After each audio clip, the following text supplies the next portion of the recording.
Olá pessoal, mais um vídeo no canal, vídeo com informações do Flamengo, bastidores pós-eliminação na Libertadores, eliminação essa que eu caracterizo e classifico como vexatória, pífia, vergonhosa, tem vários adjetivos para definir essa queda do Flamengo na Libertadores 2024, mas a pergunta que não quer calar, Tite será demitido? Nós vamos trazer pelo menos a resposta nesse momento, óbvio que muita coisa pode mudar, mas a gente vai trazer aquilo que a gente apurou até o momento em relação ao futuro do técnico Tite no comando da equipe do Flamengo, pessoal. E aí a gente vai comentar também outro caso que aconteceu envolvendo o Gabriel Paparazzo, o jornalista Gabriel Paparazzo, durante a entrevista coletiva. Vale ressaltar que na semana passada o Tite disse que o time faria gol no segundo jogo contra o Peñarol e que ele poderia ser cobrado. E ele foi cobrado, inclusive pelo Gabriel Paparazzo. A gente vai comentar esse assunto, porque teve um bate-boca, você já deve ter visto o vídeo por aí. Vamos falar também sobre outros assuntos envolvendo os bastidores do Flamengo pós-eliminação na Libertadores da América. Tem jogo importante nesse final de semana pelo Brasileiro, tem Copa do Brasil também se aproximando, jogo contra o Corinthians. Isso tudo e muito mais no vídeo de agora. Vamos juntos, vamos falar de Flamengo. É o seguinte, o Flamengo já retornou ao Rio de Janeiro e agora foca no próximo jogo, que será contra o Atlético Paranaense no domingo aqui no Maracanã, 8 horas da noite, tá? E teve protesto na chegada da delegação aqui no Rio de Janeiro, muitos torcedores cobrando o técnico Tite, cobrando jogadores. Eu acho que faltou cobrar a diretoria também, porque na minha visão a diretoria é a principal culpada de tudo que está acontecendo. Inclusive, parece que o gato comeu a língua do Landim, né, Landim? Porque quando o Flamengo consegue sucesso dentro de campo, você aparece, faz aquela campanha eleitoral para o seu candidato da situação, que é o Rodrigo Duche, nas eleições presidenciais do Flamengo. Mas quando o Flamengo perde e passa vergonha, como aconteceu diante do Peñarol nas quartas de final da Libertadores, você passa pela zona mista e não fala com ninguém, né, Landim? Então, para mim, a diretoria é a principal culpada. O Tite tem sua culpa, sim. Os jogadores também são culpados, também. Sabe por quê? A partida que o Arrascaeta fez ontem foi ridícula. A parte física do Arrascaeta é péssima. De La Cruz também jogou muito mal. Eu acho que os jogadores também têm que ser cobrados. Não só o técnico Tite e, obviamente, a diretoria, porque, repito, na minha opinião, a diretoria é a principal culpada. Inclusive, o time dentro de campo é o retrato do que é a diretoria atualmente. A verdade é essa. Um time arame liso, que não dá mais medo em ninguém. Marcos Braz, vice-presidente de futebol do Flamengo, só pensa... Mentira, ele divide as atenções, sejamos francos, com a situação dele envolvendo vereador do município do Rio de Janeiro. Eu não consigo achar isso normal, um vice-presidente de futebol do Flamengo se dividir em sua campanha eleitoral para vereador do município do Rio de Janeiro. Ah, mas beleza, ele não é assalariado. Ué, tá no Flamengo porque quer. Tá no Flamengo porque quer. A situação que o Flamengo tem hoje, a pessoa tem que estar tocada naquilo ali, no dia a dia. No dia a dia. O Bruno Spindel é diretor executivo, ele é cobrado por isso, tem o salário dele. Agora o Rodolfo Landim também tem que ser cobrado, porque de fato o último ano dele aí no Flamengo, à frente do Flamengo, está sendo horrível. Mesmo que ganhe a Copa do Brasil, o ano do Flamengo já será ruim, já será azedo. E por falar em azedo, a azeda foi a coletiva do técnico Tite após a eliminação. Eu separei 3 declarações aqui que eu achei pertinentes. Vamos lá. Primeiro, falta de finalização do time.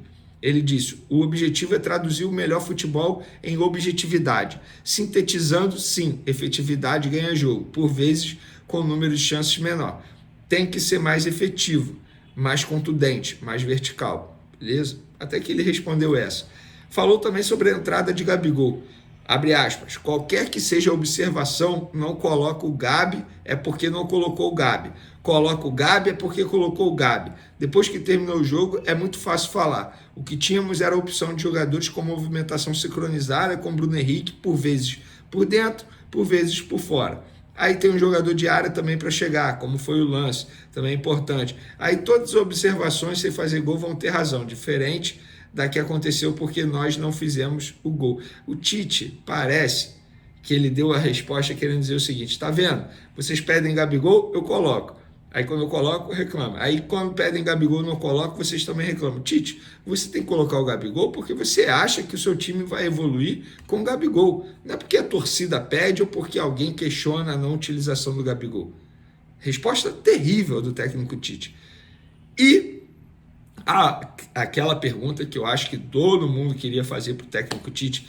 Tite, e a promessa do gol? Para quem não se recorda, após o jogo de ida, 1-0 para o Peñarol dentro do Maracanã, o Tite disse, não me lembro para qual jornalista, que o time iria criar menos e iria fazer gol.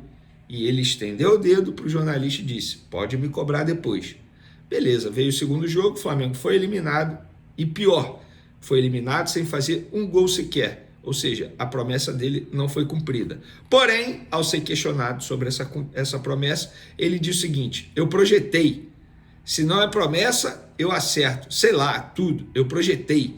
Eu coloquei prometo ou eu projetei. Você está me cobrando e tem todo o direito. Mas eu não prometi. Promessa é uma coisa pá, faz barulho com a boca, acertando a mão na mesa. E não sou futurista. Eu disse que iríamos colocar isso e era o objetivo criar e fazer. Nesse aspecto, sim. Só que promessa não foi. Projetei? Sim. Trouxe responsabilidade para mim? Sim. Era para fazer gol? Sim. Tudo isso. Só o termo não é. Tite, com todo respeito, a sua resposta foi ridícula. Sem esse joguinho de palavras, você prometeu. Você prometeu. A sua atitude foi de promessa. De fato, você não usou a palavra promessa ou eu prometo. Mas você disse para o jornalista com o dedo, pode me cobrar depois. Isso é uma promessa. Não me venha com esse joguinho de palavras, Tite. Na boa, seria muito melhor da sua parte, e eu ia respeitar muito mais, se você chega e fala assim, gente, eu prometi, torcida rubro-negra, peço desculpas, fiz uma promessa, não consegui cumprir, infelizmente. Agora a gente vai brigar pelos títulos da Copa do Brasil e do Campeonato Brasileiro. Pronto! Cara, seria uma atitude absurda. Eu ia respeitar demais. Mas quem é o Vene Casagrande para te respeitar ou não? Eu sei disso. Você nem sabe quem eu sou. A grande verdade é essa. Você nem deve me conhecer. Mas eu tenho certeza que a torcida, de uma maneira geral, poderia te respeitar mais. Ou até mesmo as pessoas que estavam presentes, tanto na coletiva, no jogo de ida, quanto na coletiva do jogo da volta. Inclusive, aí entra a discussão com o Gabriel Paparazzo, jornalista. Ele é jornalista. Ele é formado, ele tem diploma. Gente, eu não estou aqui defendendo o Gabriel Paparazzo porque ele é meu amigo pessoal. Todo mundo sabe que a gente já teve os nossos problemas, isso aí é público. Eu não sou amigo pessoal dele, eu não saio para jantar com o Gabriel Paparazzo, eu não saio para almoçar. A gente tem uma ótima relação. Inclusive um abraço para ele aqui. O que ele fez? Ele cobrou o Tite. Eu vejo muita gente questionando, falando, que postura terrível. Gente, cada um tem sua opinião sobre a sua postura. O que eu não acho correto é dizer, o youtuber, o influenciador. Não, ele pode ser youtuber, ele pode ser influenciador, mas ele também é jornalista. Assim como eu tenho meu canal no YouTube, eu não me considero influenciador, mas muita gente me considera influenciador. Muita gente muda estilo de vida por conta das minhas atitudes. Então, de certa forma, eu influencio. E que bom que é de maneira positiva. Eu também sou youtuber. Eu tenho aqui o meu canal. Estou falando com vocês aqui no canal no YouTube. Mas eu também sou jornalista. E na boa, quem sou eu para criticar uma pergunta de uma pessoa? Isso está muito chato. Eu vejo vários jornalistas criticando perguntas de outros jornalistas. Gente, quer fazer uma pergunta? Vai lá e faça a pergunta. Eu não vou criticar nenhuma pergunta de ninguém. Eu posso não gostar, mas eu vou guardar para mim. Eu vou ficar criticando publicamente um jornalista que fez uma pergunta? Não! Se eu quero fazer uma pergunta que eu acho uma pergunta contundente, eu que vá para a entrevista coletiva e faça a pergunta.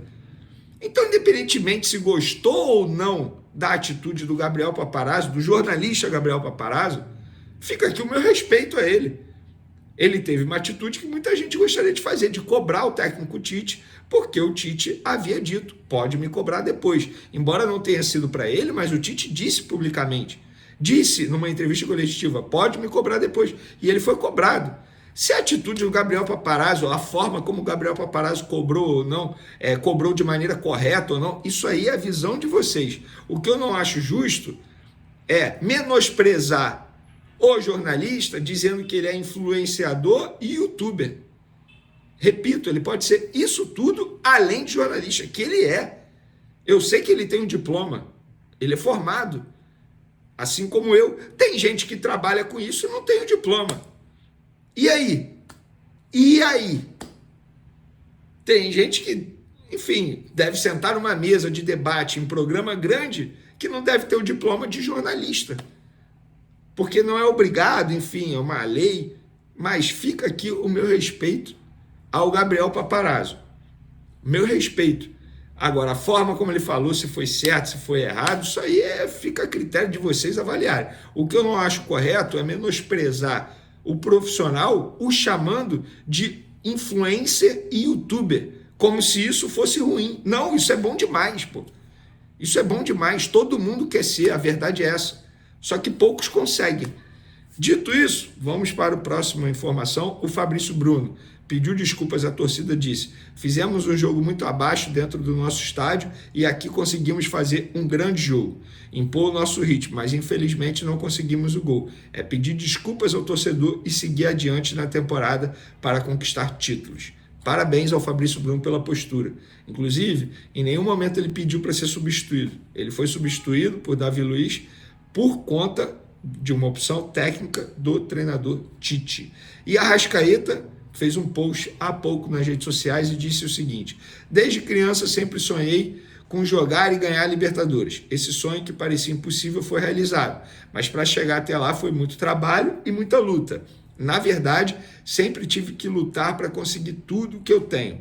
Desde criança é isso e que meus pais me ensinaram. Amor próprio, humildade e gratidão. Mas quando as coisas não acontecem do jeito que a gente quer, isso coloca em dúvida o teu caráter. O único caminho que temos é mostrar o nosso valor. Eu sempre falo, ou tu é Flamengo ou tu é contra o Flamengo. E eu escolhi ser. E será desse jeito até meu último dia no clube. Obrigado a todos pelo apoio nesse momento difícil. Nossa, que palavras lindas, né, Arrascaeta? Mexeu com o meu coração. Mas e aí, Arrascaeta? Vai voltar a jogar quando? Essa é a pergunta. Eu escolhi, eu sou Flamengo, sou jornalista, sou Flamengo também, beleza, bacana. O meu papel aqui é avaliar o seu desempenho. O seu desempenho dentro de campo está horrível. E eu acredito que você seja Flamengo também, que queira dar tudo de si. Mas o seu tudo de si não está sendo suficiente. Você, ao lado do De La Cruz, no meio de campo ontem, não jogaram nada. Inclusive, a Arrascaeta, você vem se arrastando há muito tempo, fisicamente falando.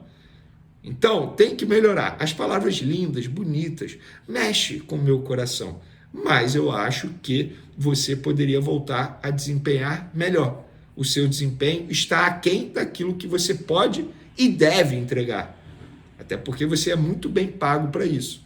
Mas gostei das palavras. Parabéns aí pelas palavras, Arrascaeta.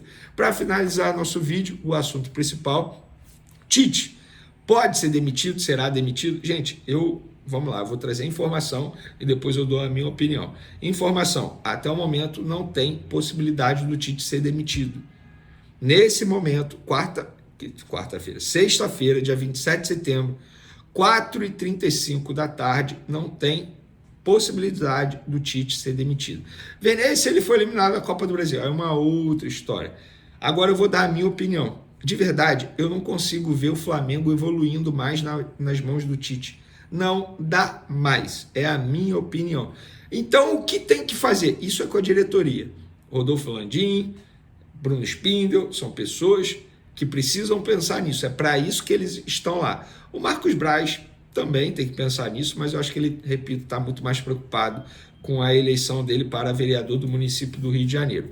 Mas eu não vejo como o Tite evoluir mais esse time.